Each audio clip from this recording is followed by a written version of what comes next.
Quit bringing disgrace upon you and your codified system of martial art, your dojo and your masters, and yourself.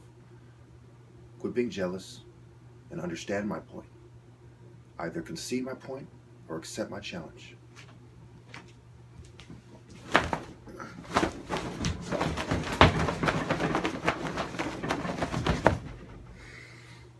Okay, so I'm going to define two things that prove my point about self-defense and combat, hand-to-hand combat being the most important reasons people practice martial arts and the reasons why they were developed in the first place. So let's start with martial arts. I've read this definition many times, and I want to make sure that there's no doubt in anyone's mind. And I'd also like to note that none of the military personnel, active military especially, have ever made an argument to the contrary of what I've claimed. And I think this is quite interesting, that the people who train to fight people in the field pretty much agree with me about the most important version of martial arts. They're silent about it. All you ever get is quote-unquote martial artists complain. I don't really see law enforcement or military complaining about it. You see jealous martial artists complaining about it and trying to get me to compete under terms that I never made any claims about. So, martial arts are codified systems and traditions of combat practices which are practiced for a variety of reasons: self-defense, competition, physical health and fitness, entertainment, as well as mental, physical, and spiritual development. Those of you who have seen my videos have heard me say time and time again that self-defense and spiritual development are the most important reasons to do martial arts. Then, of course, health and fitness and mental development, physical development, competition, entertainment, etc. So, going on again, I would argue that, and I'm sure you would agree, that the forms, katas, and people who win the competitions for forms falls under the category of entertainment, which is not very important. The first thing it says about it is our codified systems and traditions of combat practices. These are traditions of combat practices. What matters to the tradition is who's the best at combat. Now, if you think about the military, right, when they're teaching people how to do hand-to-hand combat, they're teaching their Navy SEALs, they're teaching their elite strike teams how to do hand-to-hand combat. They are showing them sparring. Typically, they're saying, look, this is how you do it. Demonstrate. Typically in a movie, for example, they'll say, demonstrate, come at me. And then they'll do some cool little stuff, and they'll say, and they'll be like, to show them that, hey, I could have killed you. That is what they show you. That is what even the people who make the movies understand. That, hey, this means I could have killed you. That is the purpose of this combat system. To show someone you could have killed them, or to kill the motherfucker in combat. Period. Now, let's define hand-to-hand combat and let's wrap this up.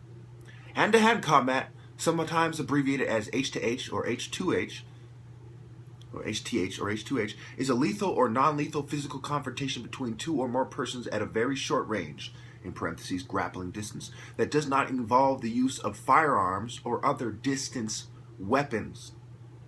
While the phrase hand-to-hand appears to refer to unarmed combat, the term is generic and may include use of striking weapons used as grappling distances, such as knives, sticks, batons, or improvised weapons such as entrenching tools. Entrenching tools can be these collapsible shovels, to entrench yourself, to take a trench, if you will. While the term hand-to-hand combat originally referred principally to engagements by military personnel on the battlefield, it can also refer to any personal physical engagement by two or more combatants, including police officers and civilians. So, what have I just proved? It goes on to say, the U.S. Army uses the term combatives to describe various military fighting systems such as hand-to-hand combat training, systems which may incorporate eclectic techniques from several different martial arts and combat sports. So there's people who do combat sports who can apply their skills in the arena that I'm the champion in. Just like I can apply my skills in their arena, but I choose not to, and I choose to specialize in what matters most to me. I'm a jihadist.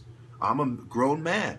I don't care about wrestling men in a fucking thong on TV for a bunch of homosexuals in Hollywood. That doesn't appeal to me. Call me crazy, but that doesn't appeal to me.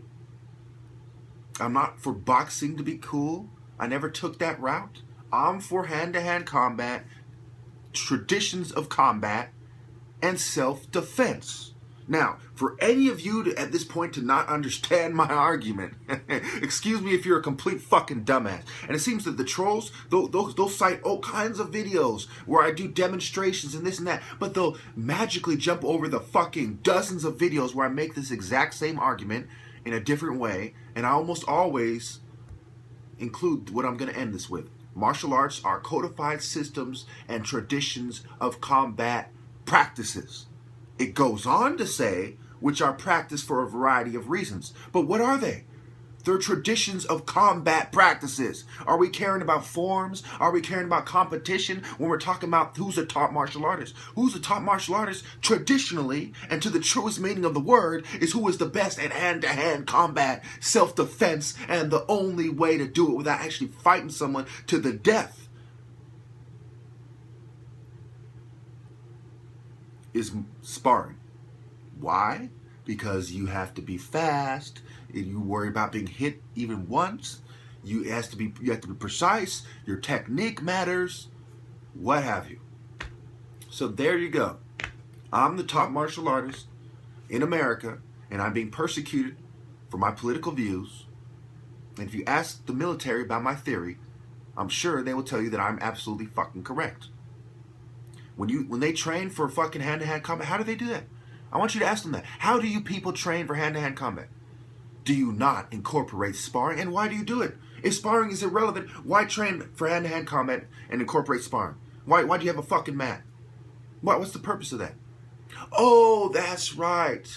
Because when a motherfucker has a knife, a baton, a motherfucking entrenching tool, an improvised fucking weapon, like a shank, and things of this nature, it doesn't pay to be fucking hit.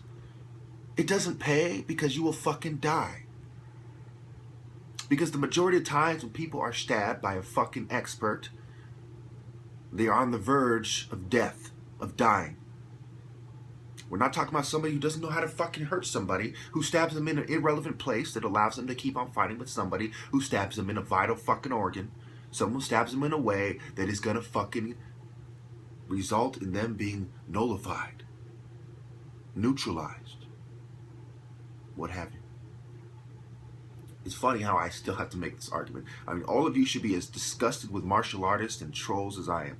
All of you should know that this is an aspect of gang stalking for them to deny this. They know that I don't like the fact that there's a bunch of bootlickers who won't accept that I'm the top martial artist. Would you? They know that there's no one else like me out there who put all this money on the line, even pays people just to show up. $25 just to show up. They know this. They know that I'm absolutely right about my claim.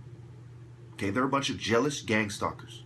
How many of you think that the gang stalkers want to admit that the person they're gang stalking could kill them in a split fucking second, hand-to-hand combat, without even a gun?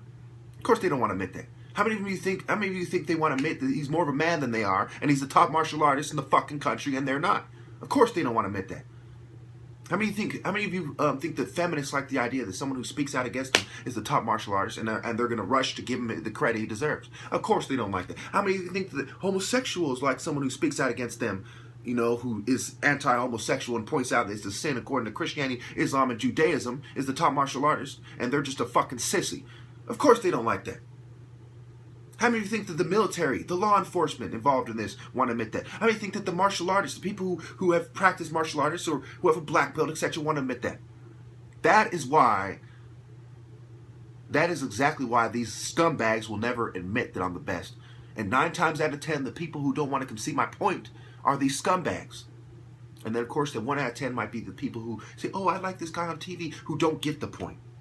If they don't concede my point, either they don't understand, they're gang stalking filth, or there's some pussy whose fucking uncle or dad or brother does martial arts, or there's some fucking groupie who likes someone on TV who doesn't understand the point. Thank you.